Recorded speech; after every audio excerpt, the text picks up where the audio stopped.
ñun ça a toujours été un combat concernant l'audit de la SODAV.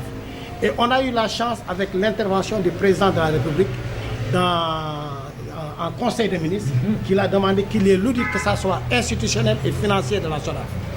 Déjà, c'était un acquis. Mais ce que nous a un peu déconcerté, moi, depuis lors, ça fait plus de 7 mois, audit boobu ba léegi amuñu ci benn résultat. Et si vous voyez aussi que la SODAV, comme il l'a bien dit, la SODAV a été créée le 7 mars 2016. Et c'était un agrément qui était pour 5 ans, signé par le président de la République. Donc le 7 mars 2021, agrément bi jeex na maanaam SODAV seen mandat jeex na. Donc sa mandat bu jeex la da nga war a taxaw nga def évaluation. nga ni 5 ans yi 5 ans yi man lii ak lii laa liggéey nga def évaluation. Mais sa mandat du jeex nga def appel à une continuité. De cette continuité, il faut qu'on fasse l'évaluation des 5 ans auxquels tu as eu à travailler. Ils font appel à une assemblée générale. Et encore, ils l'ont fait d'une façon maladroite. Assemblée générale, le 21 mai, on a commencé à communiquer.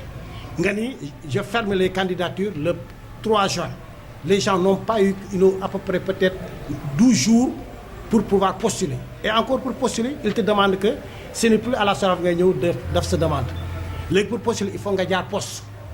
C'est une façon de décourager les gens. Et je trouve qu'une assemblée générale, ça doit être une fête même pour la corporation, pour la musique. Il faut être une fête pour la SODAV. Parce que la SODAV, ce n'est pas Dakar.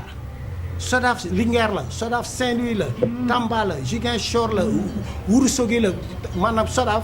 Partout il y a des artistes. Mais il faut que ces artistes-là aussi, qu'ils puissent participer. Ce n'est pas les gens de Dakar qui doivent participer. Ils ont leur mot à dire. Ils doivent avoir la possibilité de participer. Il y a des artistes qui sont à l'étranger. Tous ces gens-là doivent avoir la possibilité de participer. Même pour l'autre, il y a une manière de faire.